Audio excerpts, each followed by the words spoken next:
Hello, good morning everybody. My name is Tom Haye. Welcome back to my channel Sawit Dan. Baik sahabat YouTube dimanapun anda berada, apa kabar semuanya? Semoga sehat walafiat, tak kurang satu apapun, lancar rezekinya, amin ya robbal alamin. Kembali lagi dengan channel YouTube Sawit Dan. Hari ini hari Selasa tanggal 4 Februari 2025. Patrick Kluivert bahagia, dua pemain timnas Indonesia yang ditemuinya menggila di Liga 1 2024-2025. Patrick Kluivert dijamin bahagia sebab dua pemain timnas Indonesia yang ditemuinya menggila di Liga 1. Sekadar diketahui, Patrick Kluivert sempat bertemu dengan 5 pemain timnas Indonesia yang berkarir di Liga 1 2024-2025 pada Minggu 12 Januari 2025 malam waktu Indonesia Barat. Sebanyak 5 pemain yang dimaksud adalah Egy Maulana Fikri, Rizky Kambuaya, Witan Sulaiman, Rizky Ridho, dan Muhammad Ferrari. 5 pemain ini bertemu Patrick Kluivert karena kebetulan mereka tidak memiliki jadwal pertandingan di hari tersebut, plus berdomisili di Jabodetabek. Pertemuan ini dapat dijadikan momentum Egy Maulana Fikri dan kawan-kawan menarik hati Patrick Kluivert dan sang asisten Daniel Lanzat. Setelah pertemuan itu, Patrick Kluivert memutuskan pulang ke Belanda. Baru pada awal bulan ini Patrick Kluivert kembali ke tanah air. Salah satu agenda Patrick Kluivert di Indonesia adalah memantau aksi para pemain Liga 1 2024-2025. Dengan menyaksikan langsung, Patrick Kluivert akan paham siapa saja pemain yang cocok memperkuat timnas Indonesia racikannya. Di saat Patrick Kluivert beserta asistennya mulai intens memantau Liga 1, Egy Maulana Fikri dan Rizky Kambuaya unjuk gigi bersama sang klub Dewa United. Meski Dewa United diperkuat banyak pemain asing, keduanya sanggup bersaing mengisi jajaran starting 11 timnya. Semalam Egy Maulana Fikri dan Kambuaya lagi-lagi menjadi pemain andalan saat Dewa United tandang ke markas PSIS Semarang di lanjutan Liga 1 2024-2025. Singkat kata, keduanya berkontribusi saat kemenangan 4-1 yang dicetak Dewa United. Egy Maulana Fikri mencetak assist atas gol ketiga yang dibuat Alex Martin di menit 49. Sementara Rizky Kambuaya menggenapkan kemenangan 4-1 Dewa United via sepakan kaki kanan yang dibuat di menit 90+4. Secara statistik keduanya cukup mentereng musim ini. Rizky Kambuaya telah mencetak 2 gol dan 4 assist, sementara Egy Maulana Fikri telah mengemas 9 gol dan 3 assist.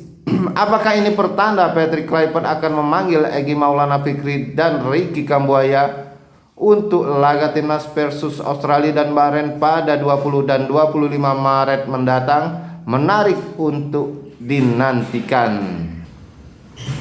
Info lainnya, media Jepang peringatkan timnas Indonesia soal Ole Romeni dan pemain naturalisasi yang terlalu banyak. Jika berlanjut bukan tak mungkin. Salah satu media asal Jepang peringatkan Indonesia yang bakal kembali mendapat tambahan pemain lewat jalur naturalisasi. Seperti diketahui, timnas Indonesia akan kembali ketambahan beberapa pemain keturunan jelang tampil di kualifikasi Piala Dunia 2026 bulan Maret nanti. Salah satunya adalah Ole Romeni. Striker Oxford United itu dijadwalkan bakal merampungkan proses naturalisasi pada pekan depan. Selain Ole Romeni, ada 2 nama lain yakni Tim Gibbons dan Dion Max yang dipersiapkan untuk timnas Indonesia U20 asuhan pelatih Indra Sapri. Sebelumnya Menpora Dito Ari Tejo mengatakan bahwa DPR Republik Indonesia akan membahas proses naturalisasi 3 pemain keturunan Indonesia pada hari ini. Kemarin ya, Senin tanggal 3 Februari 2025. Besok insya Allah rapat kerja bersama DPR agar bisa segera maju di paripurna dan langsung diangkat sumpahnya, ujar Dito Aryo Tejo. Dikutip dari Antara Senin 3 Februari 2025. Andai tidak ada kendala, maka ketiga pemain di atas diprediksi bakal segera menjalani sumpah warga negara Indonesia pekan depan dan bisa memperkuat timnas Indonesia. Namun sebelum resmi menjadi warga negara Indonesia, rencana timnas Indonesia untuk menambah amunisi dari pemain keturunan malah mendapat sorotan tajam dari media Jepang. Sportbull GP. Dalam salah satu artikelnya, media yang berbasis di Tokyo tersebut memperingatkan timnas Indonesia akan keberadaan pemain keturunan yang terlalu banyak. Menurut mereka, kehadiran para pemain tersebut bisa membuat bakat lokal Indonesia bakal kehilangan tempat serta sulit bisa hilang. Sebelum kita menyadarinya, sekitar setengah dari pemain tim nasional Indonesia adalah orang Belanda, tulis Sportbull GP. Manajer barunya adalah mantan penyerang tim nasional Belanda, Patrick Kluivert, dan seluruh staf pelatihnya adalah orang Belanda dan daftarnya terus bertambah dengan banyak sekali orang Belanda yang saat ini sedang melalui proses naturalisasi. Jika hal itu terus berlanjut, tidak akan ada lagi pemain yang murni domestik sama sekali, jelas Sportbull. Sebagai informasi, sejauh ini timnas Indonesia memang memiliki banyak pemain keturunan yang resmi dinaturalisasi dan menjadi warga negara Indonesia. Sebelum kehadiran Ole Romeni, tercatat skuad Garuda sudah memiliki 10 pemain lebih yang berstatus naturalisasi. Meski sempat dapat sorotan, namun kehadiran para pemain naturalisasi tersebut terbilang cukup efektif meningkatkan kualitas timnas Indonesia. Terbukti timnas Indonesia kini masih bersaing di kualifikasi Piala Dunia 2026 putaran ketiga dan bertengger di urutan ketiga klasemen dengan hanya berjarak 1 poin dari Australia di tempat kedua. Sementara itu, proses naturalisasi Jairo Riddlewood masih menghadapi kendala administratif yang membuatnya kemungkinan batal memperkuat timnas Indonesia saat menghadapi Australia di putaran ketiga kualifikasi Piala Dunia 2026. Menteri Pemuda dan Olahraga Menpora Dito Aryo Tejo mengkonfirmasi bahwa berkas naturalisasi pemain Royal Antwerp tersebut belum rampung. Menurut Dito, saat ini PSSI masih melengkapi dokumen yang diperlukan sebelum dapat melanjutkan prosesnya ke tahap berikutnya. Untuk Jairo belum masuk. Jairo itu persoalan berkas. Menurut PSSI ada paperwork yang masih belum diselesaikan, jadi berkasnya belum ke Menpora, ujar Dito kepada awak media Jumat 31 Januari 2025 lalu.